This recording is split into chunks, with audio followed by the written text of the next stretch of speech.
اعوذ باللہ من الشیطان الرجیم بسم اللہ الرحمن الرحیم وَيَوْمَ يَعَضُّ الظَّالِمُ عَلَى يَدَيْهِ يَقُولُ يَا لَيْتَنِي اتَّخَذْتُ مَعَ الرَّسُولِ سَبِيلًا يَا وَيْلَتَىٰ لَيْتَنِي لَمْ أَتَّخِذْ فُلَانًا خَلِيلًا لَقَدْ أَضَلَّنِي عَنِ الذِّكْرِ بَعْدَ إِذْ جَاءَنِي وَكَانَ الشَّيْطَانُ لِلْإِنسَانِ خَذُولًا۔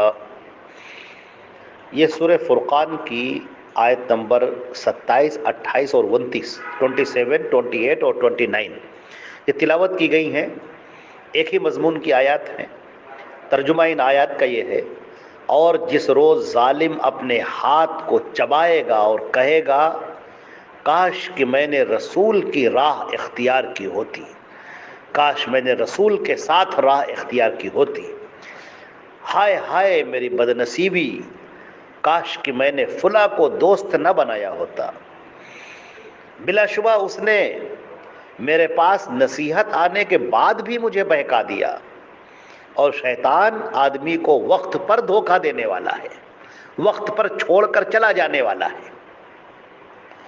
حضرات گرامی، یہ جو آپ کے سامنے گفتگو چل رہی ہے وہ کل قیامت کے دن کی چل رہی ہے، کہ کل جب میدان محشر برپا ہوگا اور سارے انسان اور جنات سب اللہ کے سامنے کھڑے ہوئے ہوں گے، میزان نصب کر دی جائے گی اور ہر ایک کو اس کے اعمال کا بدلہ دیا جا رہا ہوگا۔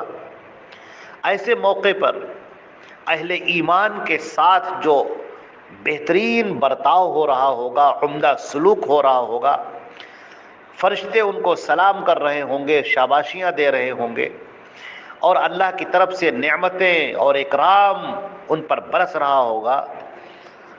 مومنین کے آرام اور چین اور سکون اور بلند مرتبے اور اللہ کی نعمتوں کو دیکھ کر کفار تمنا کریں گے کاش کہ ہم بھی مسلمان ہوتے۔ ربما یود الذین کفروا لو کانوا مسلمین، بس اوقات کفار یہ تمنا کریں گے، کہیں گے اے کاش کاش کہ ہم بھی مسلمان ہوتے۔ تو اس منظر کو یہاں پر کھینچا گیا ہے کہ ایک کافر، ایک مشرک جو دنیا کے اندر مسلمانوں کو ستاتا تھا، پریشان کرتا تھا، اذیتیں دیتا تھا، تکلیفیں دیتا تھا، ہنسی اڑاتا تھا، مذاق اڑاتا تھا، اسلام کا ٹھٹھا اڑاتا تھا، اور اس کو لگتا ہی نہیں تھا کہ اسلام صحیح ہے، مسلمان صحیح ہیں، حق پر ہیں۔ پوری زندگی اس نے کفر میں کاٹ دی، پوری زندگی شرک کرتے کرتے گزار دی۔ اب جب کہ وہ قیامت کے روز اللہ کے سامنے کھڑا ہوا ہے اور اللہ رب العزت بدلہ دے رہے ہیں اہل ایمان کو ان کی نیکیوں کا، اور کفار و مشرکین کو ان کے شرک کا اور ان کے کفر کا اور ان کے برے انجام کا، تو ایسے موقع پر اللہ نے فرمایا وَيَوْمَ يَعَضُّ الظَّالِمُ عَلَى يَدَيْهِ، اور جس روز یہ ظالم اپنے ہاتھ کاٹ کاٹ کھائے گا۔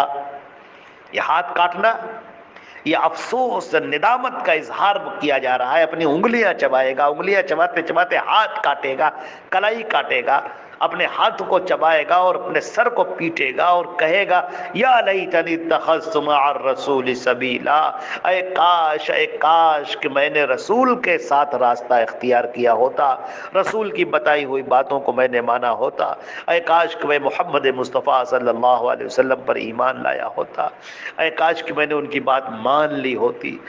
کتنا انہوں نے سمجھایا، کتنے انہوں نے پتھر کھائے، کتنے انہوں نے مصیبتیں برداشت کی، کتنا لوگوں نے ان کو چڑھایا، پریشان کیا، جادوگر کہا، شاعر کہا، کاہن کہا، پاگل کہا، دیوانہ کہا، لیکن وہ یہی کہتے رہے کہ اے لوگوں میں تمہیں صرف اللہ کا پیغام پہنچا رہا ہوں، تم ایک اللہ کی عبادت کرنے والے بن جاؤ اور آخرت آئندہ آنے والے دن سے تم ڈر جاؤ۔ قیامت کا جو دن ہوگا اس روز بڑا برا حال ہونے والا ہے۔ اگر تم اسی کفر و شرک پر اسی طرح گناہ اور اسی طرح جرائم کرتے ہوئے مر گئے تو اللہ تم کو اس کا بدلہ دے گا۔ تم اپنی اچھی زندگی اختیار کر لو، نیک زندگی اختیار کر لو۔ مگر اس شخص نے اللہ کے رسول صلی اللہ علیہ وسلم کی بات کو ٹھکرا دیا، نہ مانا، اور آج کا دن یہ ہے کہ وہ ظالم اپنے ہاتھوں کو چبا رہا ہے اور کہہ رہا ہے کاش کہ میں نے رسول کا طریقہ اختیار کیا ہوتا۔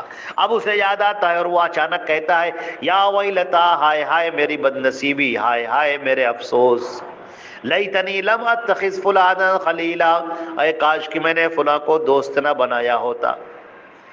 یہ ہے اس کے، اب وہ پچھتا رہا ہے کہ میں تو اسلام قبول کرنا چاہتا تھا، مجھے تو اسلام اچھا لگنے لگا تھا، لیکن میرا فلاں دوست نے مجھے بہکا دیا، اس نے کہا کہ خبردار ان کی باتیں سننا نہیں، ان کے قریب مت جانا، تو اس نے مجھے بہکا دیا۔ اگر اس نے مجھے نہ بہکایا ہوتا تو آج میں بھی مسلمان ہوتا۔ تو اب وہاں پر وہ افسوس کرے گا، یا ویلتا، ہائے ہائے، لیتنی لم اتخذ فلانا خلیلا، فلاں کو کاش میں نے اپنا دوست نہ بنایا ہوتا۔ آج بھی بہت سارے لوگ ہیں، آج بھی جو غلط غلط راستوں پر چل رہے ہیں۔ اللہ کے پیارے نبی صلی اللہ علیہ وسلم نے زمین میں ایک لکیر کھینچی اور کہا کہ یہ میرا راستہ ہے، پھر اس کی طرف دائیں بائیں اور لکیریں کھینچی اور کہا کہ یہ سب شیطان کے راستے ہیں۔ وَتَفَرَّقَ بِكُمْ عَنْ سَبِيلِهِ، وہ تمہیں غلط راستے کی طرف لے جا رہا ہے، شیطان مردود تمہیں غلط راستے کی طرف لے جا رہا ہے۔ یہ میرا راستہ ہے۔ میرا راستہ کیا ہے؟ قرآن کا راستہ ہے، صحیح حدیثوں کا راستہ ہے۔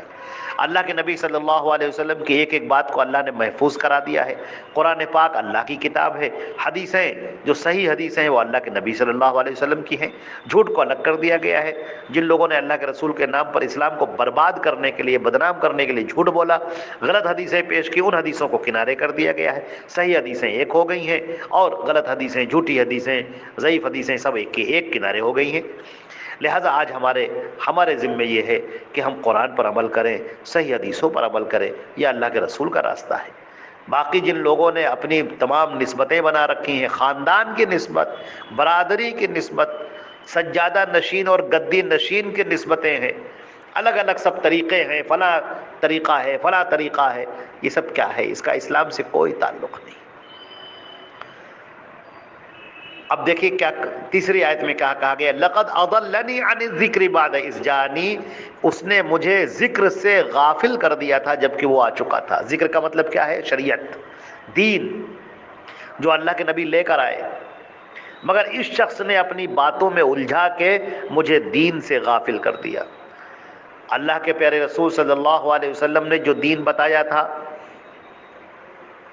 جو قرآن پاک کی آیتیں پڑھ کر سنائی، جو قرآن پاک کی آیتوں کی تشریح فرمائی، تفسیر فرمائی، جس کو حدیث کہا جاتا ہے، شیطان مردود نے یا اس جیسے لوگوں نے مجھے اس ذکر سے غافل کر دیا۔ کھیلوں میں، تماشوں میں مجھے الجھائے رکھا، بہت ساری جاہلانہ رسوم اور رواج میں، طریقوں میں مجھے الجھائے رکھا، اور شیطان مردود میرے ذہن کو تھپکیاں دیتا رہا اور مجھے وہی سمجھاتا رہا کہ جو تم کر رہے ہو بڑا اچھا کر رہے ہو۔ جیسا کہ قرآن پاک نے کہا ہے کہ زین الشیطان واعمالہم، شیطان نے ان کے اعمال کو اچھا بنا کے پیش کیا کہ یہ جو کھیل کر رہے ہو، تماشا کر رہے ہو، ہڑبونگ مچائے ہوئے ہو، اور یہ جو تم رسم و رواج کر رہے ہو، یہ سب اچھی باتیں ہیں، اس میں کوئی حرجہ نہیں ہے، اس کو کرتے رہو کرتے رہو۔ میں جانتا تھا کہ اللہ کے نبی نے نہیں کیا، میں جانتا تھا کہ صحابہ نے نہیں کیا، میں جانتا تھا سلف صالحین میں اس کا کوئی رواج نہیں ہے، لیکن میں پھر بھی اس کو کرتا رہا، اس نے مجھے بہکا دیا تھا۔ لقد اضلنی عن الذکر، اس نے مجھے بہکا دیا تھا، نصیحت جبکہ میرے پاس آ چکی تھی، ذکر یعنی شریعت میرے پاس آ چکی تھی، تب بھی میں بہک گیا، تب بھی اس نے مجھے اس راستے سے ہٹا کر غیروں کے راستے پر ڈال دیا۔ اور فرمایا وَكَانَ الشَّيْطَانُ لِلْإِنسَانِ خَذُولًا، اور شیطان انسان کو وقت پر دھوکہ دے جانے والا ہے۔ خذول کہتے ہیں ایسے آدمی کو جو ایسے وقت میں دھوکہ دے جب اس کو اس کی ضرورت ہو۔ یوں آپ کا بڑا دوست بنا پھر رہا ہے، آپ اس پر بھروسہ کیے ہوئے ہیں، تکیہ کیے ہوئے ہیں، اور جب وقت پڑے تو ٹھینگا دکھا کے آپ کو چلا جائے، اس کو خذول کہتے ہیں۔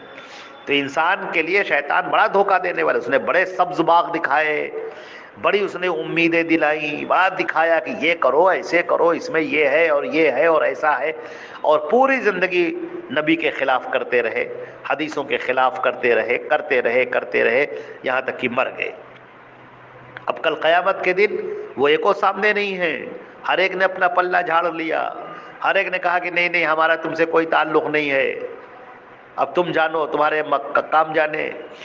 شیطان سے لوگ کہیں گے کہ تم نے مجھے گمراہ کیا، وہ کہے گا میں نے تھوڑی گمراہ کیا تھا، میں نے تو تم کو ایک بات بتائی تھی، تم نے کیوں مان لی؟ ایسے ہی بہت سارے لوگ ہیں، آپ جن کے چکر میں اپنے آپ کو تباہ کر رہے ہیں، آپ جن کی باتیں سن کر دین اسلام سے غافل ہوئے جا رہے ہیں، آپ جن کی باتیں سن کر اللہ اور اس کے رسول سے دور بھاگ رہے ہیں، کل قیامت کے دن یہ ایک بھی کام نہ آئیں گے، سب کنی کاٹ لیں گے، سب پلہ جھاڑ لیں گے، آپ ہوں گے اور آپ کے اعمال ہوں گے۔ لہذا میرے عزیزوں، میرے بھائیوں، میرے دوستوں، اس کی فکر کرو، اپنے اعمال کو صحیح کرنے کی فکر کرو، اپنے اعمال کو درست کرنے کی فکر کرو، قرآن اور صحیح حدیثوں پر عمل کرنے کی پہلے تو ان کو تلاش کرو، ان کی جستجو کرو، فکر کرو، اللہ سے مانگو کہ اے اللہ مجھے قرآن اور صحیح حدیثوں پر چلنے کی توفیق عطا فرما دے۔ پھر پڑھیے، صحیح حدیثوں کو پڑھیے۔ پوری زندگی گزرتی چلی جا رہی ہے جھوٹی حدیثوں پر، لوگوں کی گڑھی ہوئی بنائی ہوئی حدیثوں پر عمل کرتے ہوئے، لوگوں کے بنائے ہوئے رسم و رواج پر عمل کرتے ہوئے، لوگوں کے بنائے ہوئے جاہلانہ مشرکانہ رسموں پر عمل کرتے ہوئے پوری زندگی گزرتی چلی جا رہی۔ اللہ کے رسول نے کیا کہا پتہ ہی نہیں، اللہ کے نبی کی کیا حدیث ہے اور وہ حدیث صحیح بھی ہو پتہ ہی نہیں۔ اے اللہ تو اپنے فضل و کرم سے ہماری خطاؤں کو، غلطیوں کو معاف فرما۔ اے اللہ جہاں کل قیامت کے دن کی رسوائی سے ہماری حفاظت فرما، ندامت اور شرمندگی سے ہماری حفاظت فرما، اور دین اسلام پر اپنے، اے اللہ تو نے جو اپنے نبی کے اوپر دین بھیجا ہے اس دین پر ہم کو چلنے کی توفیق عطا فرما۔ یا اللہ وہ دین جو کتابوں میں آج محفوظ ہے، قرآن اور صحیح حدیثوں کی شکل میں محفوظ ہے، اے اللہ اس پر عمل کرنے کی توفیق عطا فرما، اس کو جاننے کی توفیق عطا فرما، اس پر عمل کرنے کی توفیق عطا فرما۔ والسلام علیکم ورحمۃ اللہ وبرکاتہ۔